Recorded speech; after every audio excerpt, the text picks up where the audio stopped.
Hier soir, je dînais avec Armanda, après la première représentation du Roi Lear. Nous mangions du poulet acheté au beau marché, servi par la perruche du magasin, accompagné de tomates rouges et juteuses, achetées chez Robert quand elle mordit dans un os et s'abîma une Molière. Elle souffrait, et de peur que la racine de sa dent ne soit atteinte, nous décidâmes d'aller chez le dentiste. Nous allâmes donc telles deux âmes mortes, les visages un peu gogoles, le manteau mis et le nez protégé du froid chez celui-ci. Une fois arrivée dans cette antichambre, elle s'allongea sur ce fauteuil à bascule et par un excès de pudibonderie, ce dévot de la roulette lui dit de se couvrer ce sein que je ne saurais voir. Pour ma part, je ne les eusse pas assez vus. Il lui demanda ensuite d'ouvrir en grand sa bouche. Pour ma part, je l'eusse préféré légèrement fermée. C'est plus agréable. Une fois ouverte, celui-ci, habillé en noir telle une corneille, face à cette cavité buccale délicieuse, ce médecin malgré lui fit un compliment. J'en conçus une certaine jalousie, car je pensais qu'il cherchait à lui faire quelque tartufferie. Il révisore donc cette dentition.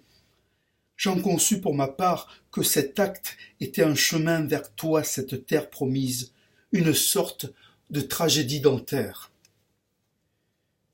Elle se comportait comme une Barbie shakespearienne, Gloucester épouffant à chaque pitrerie de ce fou du roi, ce comte de Quinte. Une fois cette dente Alighieri soignée, nous retournâmes à notre souper. Nous rencontrâmes Voltaire, un purgatoire à lui tout seul, qui marchait sur le quai ouest. Il transpirait telles ces vieilles étuves. Il se dirigea vers la Seine, le visage candide, mais sans tristesse. Et soudain, il se jeta dans l'eau et se noya.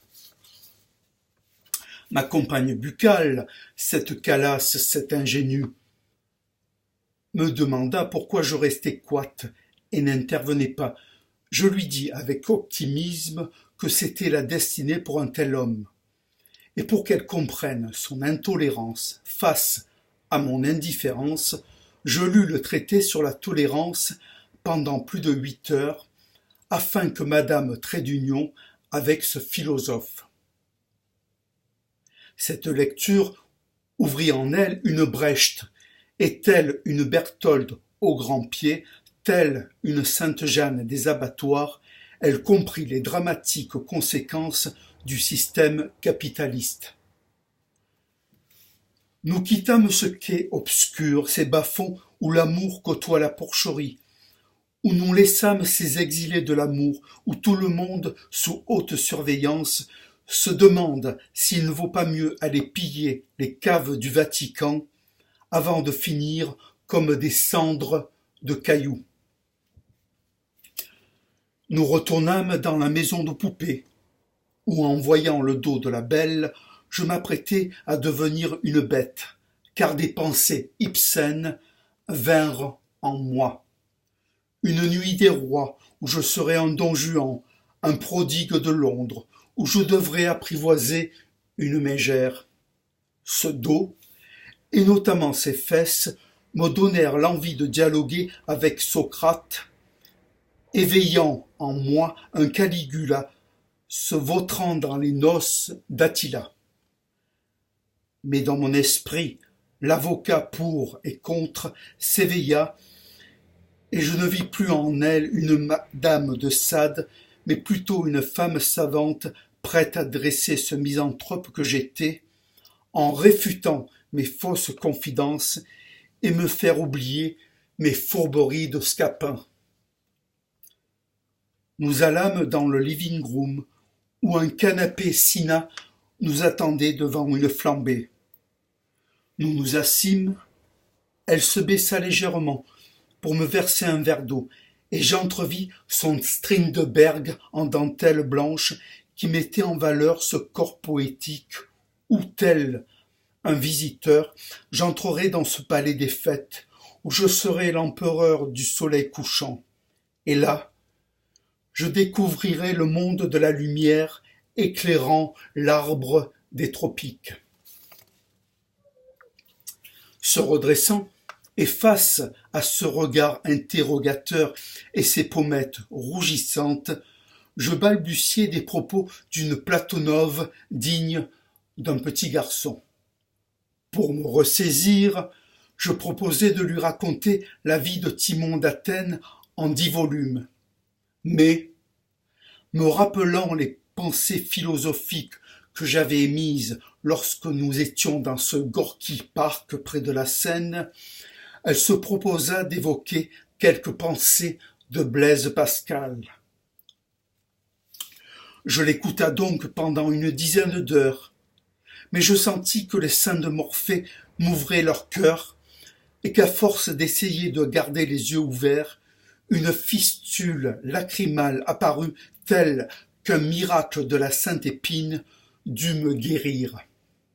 Enfin, elle devina mon désir et émue, elle baissa ses beaux yeux et s'aperçut tel Protée se transformant en lion, tel un centaure chiron que mon Lord Byron, comme j'aimais l'appeler en toute modestie, et mes oberlés s'épanouissaient dans mon pantalon. Je l'embrassai donc et descendis pour lui titiller son Héraclide Tauris. Mais, lorsque j'enlevai cette délicieuse dentelle, je m'aperçus que le barbier de Séville n'avait pas œuvré depuis longtemps. Et devant sa gêne, je lui brottai la toison d'or comme Jason sans les Argonautes, avec fougue et passion.